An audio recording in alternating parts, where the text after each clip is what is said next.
Ladies and gentlemen, welcome to the Confluence Cast presented by Columbus Underground. We are a weekly Columbus-centric podcast focusing on the civics, lifestyle, entertainment, and people of our city. I'm your host, Tim Fulton. This week, in anticipation of this fall's election, the Confluence Cast is endeavoring to introduce Columbus voters to the 12 council and 2 mayoral candidates in their own words.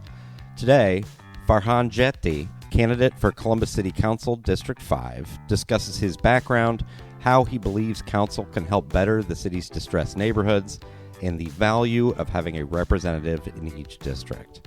You can get more information on what we discussed today in the show notes for this episode at theconfluencecast.com. Enjoy the interview. Sitting down here in person with Farxaan Jeyte. I've practiced that name a couple of times before we started. Farxaan, how are you? Fantastic. Thank you for having me. I'm honored to be here today. This is, I feel very special. Well, good. I'm glad. Well, and you're the first of the candidates I've interviewed as well. Farxaan is running in District 5 in the upcoming Columbus City Council election. If you could start just by telling us about yourself and how that relates to your candidacy, how it got you here.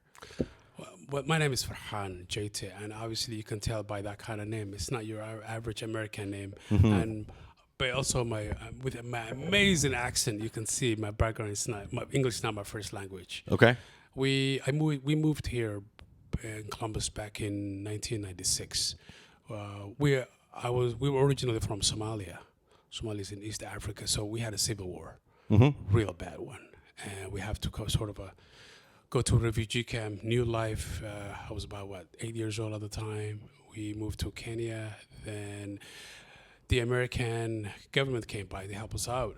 For the first Bush, he sent HW. Yeah. He sent troops to Somalia to assist because there was a severe famine, and the civil war was terrible.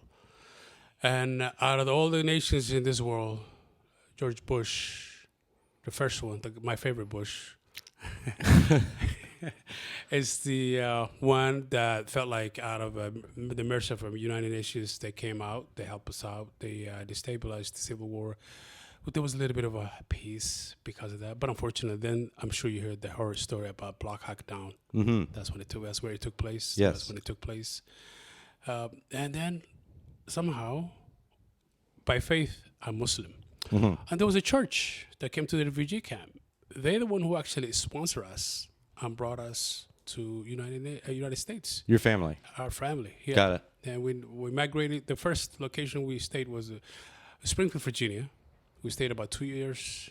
Life was tough because it was so expensive outside of D.C.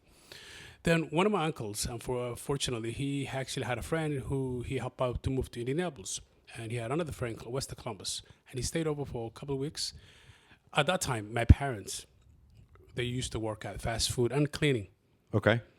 And an average, I think, pay cost or per hour used to be $4.15. Mm-hmm. And the house we lived at the time, we were paying close to $2,100. Oh, wow. This is 1994. Big family or? Huge. Okay. We were 7, plus mom and dad, plus other relatives. Uh-huh. So it was 4 plus basement. So you could imagine, typical my immigrant family. Yeah. And we always lived together. So it was a normal life, just having a lot of individuals at home. It's part of lifestyle. It's just the way we are, family oriented we are. So anyways, my uncle, his friend was working at a warehouse. He was making almost $7.50. He called my father. I said, we need to move. Within 3 weeks, I think at that time it was around mid-July. By the beginning of August, we migrated to Columbus, Ohio. Okay. We settled down in northern Linden. Uh-huh. Then we moved to right next to where Northland Mall used to be. Yeah. I don't know if you recall that. Very much so, yeah. Yeah. So, and then I ended up going to Linda McKinley High School. Okay. A very scary situation. First day I was in that. This stuck with me. I remember my homeroom was history class, and I think it was Mr. Morris, my teacher, and everyone in the class was knocked out, asleep. Okay. This is a little bit of culture shock because I'm coming from an area where it's a little bit more economy-wise. Is Fairfax, one of the richest counties in the nation. Okay. And so you can imagine the school system they have. Quote unquote better. Right. Cream of the crop. Yeah. Then, unfortunately, Columbus at that time is way different. It was the other side of the spectrum. Yeah. And everyone in the class was asleep, first period. And one kid had a gun. He fell off. That's how we came to find out. Okay. My first day of the class, you can imagine I was panicking. The last time I saw a gun, we were at the refugee camp. And here I am panicking. But that's the experience that that stuck with me at that area. But Lena McKinley was a blessing and a curse. I gained a lot of good friends, a lot of good experiences, a lot of life lessons. I ended up graduating from Lena McKinley, ended up going to, not far from Lena McKinley, to a high Dominican, into a Catholic institution. And now here I am as a Muslim guy. By the way, one of the best decisions I ever made, going to that institution. Okay. I loved that school. I loved the people. I loved the administrators. Made a lifetime friends. And here I am. Columbus is home. Columbus is where we have about 153 individuals, family members in Columbus. Directly related to you. Directly related to me. Cousins, uncles, aunties, their kids. And I'd be remiss if I didn't point out, Columbus is, I believe, the second largest Somali population in the country. So this is not an uncommon story, right? Right. Columbus. Well, if you look by state, I think we have the most Somalis, but in the metropolitan areas, Minneapolis, have that. Right. So this is where I established business, and I have 3 kids. I have 16-year-old, 14-year-old, and 11-year-old. Got it. And so on a typical Somali family, it's 6, but they call me, I'm a little bit Americanized, So only 3. It's only 3. Got it. So I underachieved on that department. Okay. But overall, though, Columbus is home. Columbus is where the future is. Columbus, there's so much that Columbus has given me, especially this community that we lived in. And I owe them so much because of the friends that I have. But at the same time, this is the neighborhoods that I grew up into, and it's deteriorating in so many different ways. And it's time to give it back. I believe in loyalty, and I believe sincerity. And if we don't improve within our neighbors, who are we? It says a lot about who we are. And I'm running for Columbus City Council at the moment. And one of the reasons why I'm running is because there's so much stuff that we can improve on. And I feel like it's time for me to give it back. I was always one of those individuals that encourage others to run for office. And I did that so many times that finally I asked that question myself. And I took the responsibility to do that. It's not easy. It's challenging. Obviously, you have to put my business pause, my personal life pause, and dedicate myself to this service. And even if we don't succeed, I think it's still a success because we need to get this message across by bringing more awareness to these issues that we have. And even if my opponent, whoever he is, we have to also figure out a way where we can improve the situation, regardless of the outcome of the results. So, translating back what I'm hearing, you're coming to run for Columbus City Council because you believe that you have an obligation to serve not only the city as a whole, but also your community specifically. Absolutely, my community and is also the community that I grew up into in Linden area. It's a duty that I have to give it back. It's because of. We need a representation at the end of the day. We definitely do need to have a representation. We need a voice and there has to be accountability. There has to be collaboration. There has to be transparency. At the end, we are the city taxpayers, and we have to have a say-so. Unfortunately, for the past 16 years, the current city council and administration have been recycling the same policies, and they're expecting completely different results. But as a constituents, we feel otherwise. Can you talk through some of those issues you believe that the city is facing that you would want to address as a council member? some of the public safety is number one, and I think the way they have, but how they conduct themselves and where they let us is not the best way. The community and for instance, the department of the police department and the community, there's no a great relationship. There's a lot of hostility going on, and at the end of the day, the individuals who are patrolling our streets are from our communities. So we need to. There has to be a relationship between the community and the police department. Yes, there's a bad apples in the police department. Yes, my own nephew has actually been assassinated by Columbus Police Department by Columbus PD at East Main, and he was only 14 years old. Okay. At CVS East Main. I'm sorry. Who's your nephew? Abdurrahman Salat. Okay. Yeah. Unfortunately, he passed away on January 24, 2019. Okay. And it was it's really hard to remember. It's hard to process that till it's hard to imagine that. He was a kid. He was in high school. He was drifted by other influence, unfortunately, at that time, and it's heartbreaking to even say his name. Okay, to remember his face. Sometimes when it was really a very hard-working kid, but unfortunately, because of other influences, he ended up into a certain way where he was shoplifting here and there. Okay. But at the time when he got killed, I think there was an incident within the store, CVS store, and when the cops showed up, they started immediately shooting him. And the investigation is still on. There's no outcome result yet, so far. And it has been, I don't know, forever.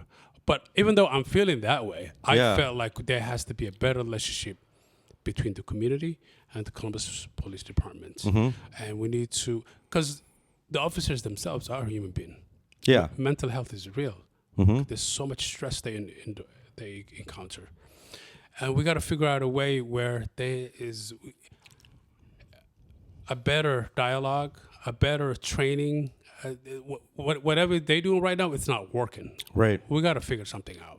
That's one. Second is that I don't know if you live in the city, but there's some of these distressed neighborhoods.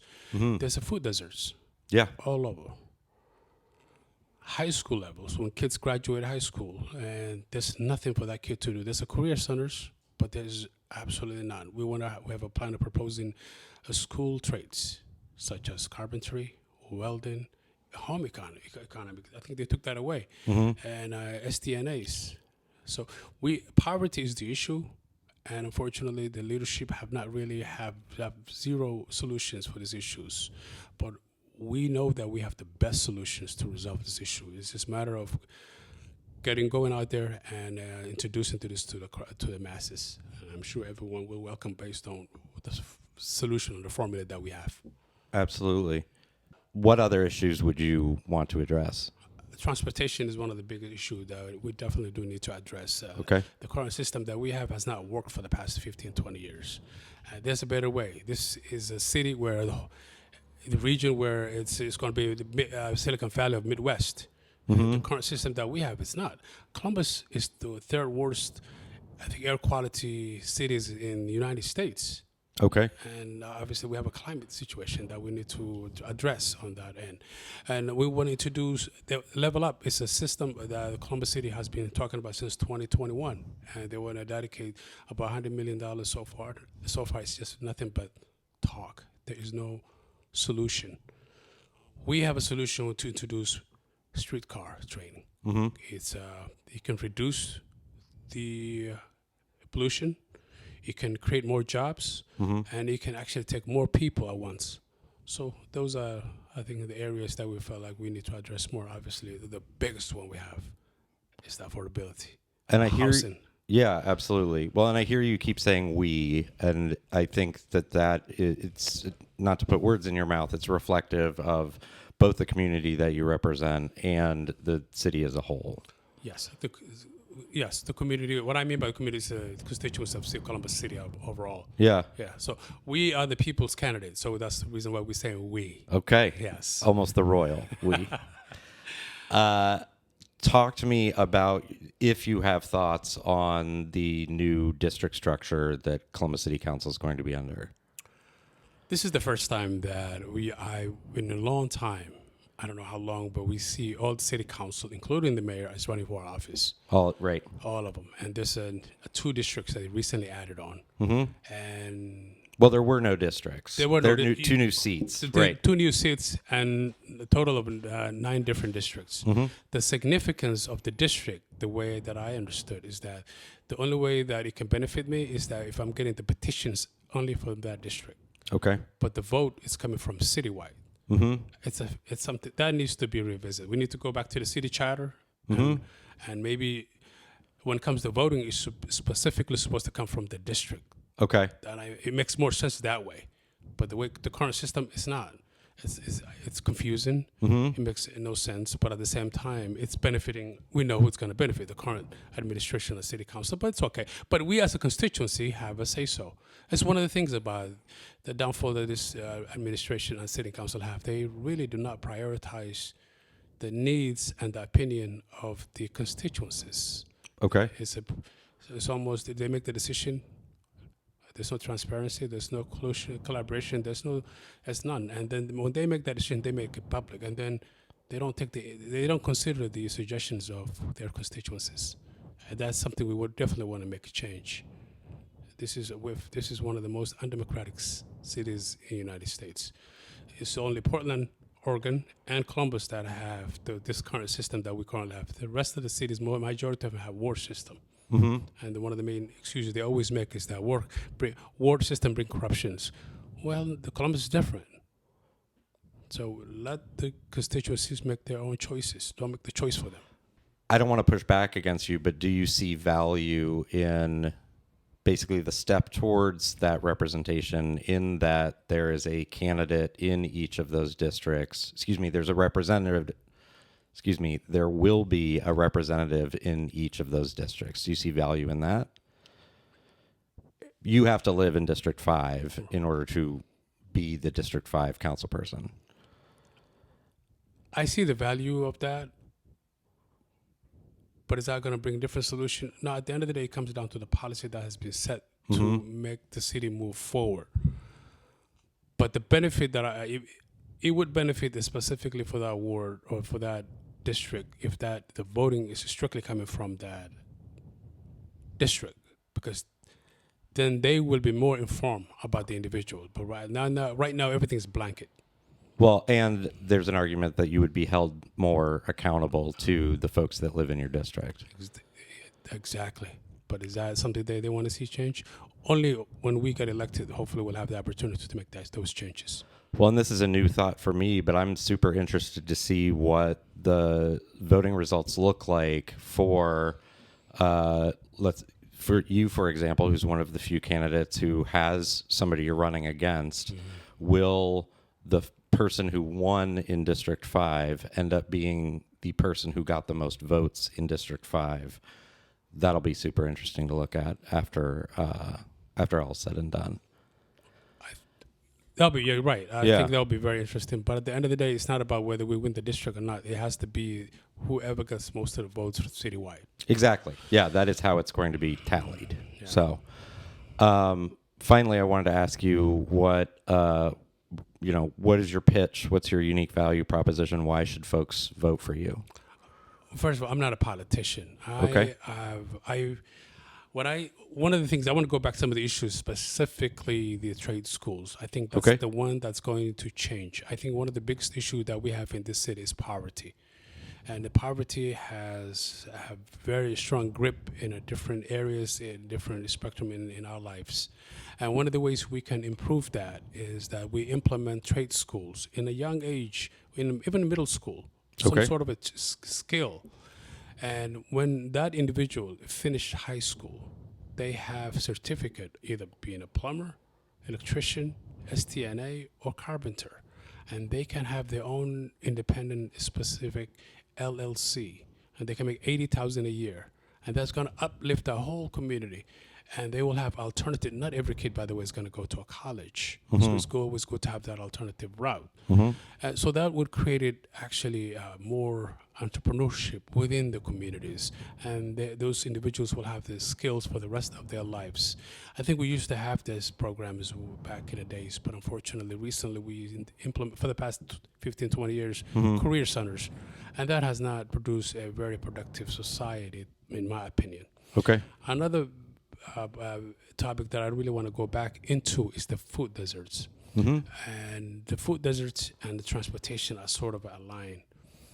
What I mean by that is the food deserts in some of the neighborhoods, what we have collaborated with Ohio State, some of the professors in the agriculture department, we have had a long conversation, and urban food farmers and farmers and food distributors. And our goal is to bring, in a way where they can bring those products to the inner cities, in the distressed neighborhoods, into the convenience stores, and have a conversation with those specific convenience stores who are selling a gallon of milk $7 to those neighborhoods, to create a section to fresh produce. One of the reasons is neighborhoods are becoming food deserts because the kitchen of those houses become desert because of the fast food. We got to change that. There's going to be a heavy population where we have diabetes and obesity. It's because of the food, the quality of life, and the food that we're eating. And we can actually help that in the long run by producing this kind of options to those neighborhoods. And unfortunately, some of our elders in some of these neighborhoods, they don't have the transportation to go to Kroger's and buy a week effort food. And we have to improve transportation. I don't know if you ride a Coda bus, but it's not 15 minutes wait. It's not 30 minutes wait. So we got to figure out a way where when we implement this streetcars will work only throughout maybe 3-4 miles within downtown. So Coda can have more fluent system where they can have a faster, or maybe less waiting time. Where those elders, when they go to Kroger's and they have week worth of grocery shopping, they can carry around, right? They don't have to wait forever. I know they don't have the strength, but sometimes we got to figure out a way where maybe we can have a conversation with Coda. They can provide additional transportation. We have to look out for our elders, for our youth, and those individuals in some of the distressed neighborhoods. At the end of the day, we are one family. We live in this city together. It's going to affect us directly. So there has to be a little bit of a sincerity. We have to care for one another. Absolutely. I know some people, they look at the bottom line. Yes, look at the bottom line. Improve, get more richer by helping out your own community. I end every interview by asking 2 quick questions. One is, what do you think Columbus is doing well? And 2, what do you think Columbus is doing not so well? Well, the region is doing well. I don't know if Columbus is doing well. Okay. What I mean by that is, fortunately, we recently had Intel coming into the region. We have Honda coming into to the region. And one of the things that Columbus is not doing well is that Columbus Public Schools are not taking advantage of those programs by producing scholarships from those institutions into the school system. Because those individuals, when 10 years from now, when they finish high school, they need to be on the workforce and they have to be equipped with the right skills. And some of the leaderships are not taking advantage of these opportunities for the youngsters to set up for the long run. Okay. Yeah. Farxaan, thank you for your time. Well, anytime. Thank you so much. It's been great.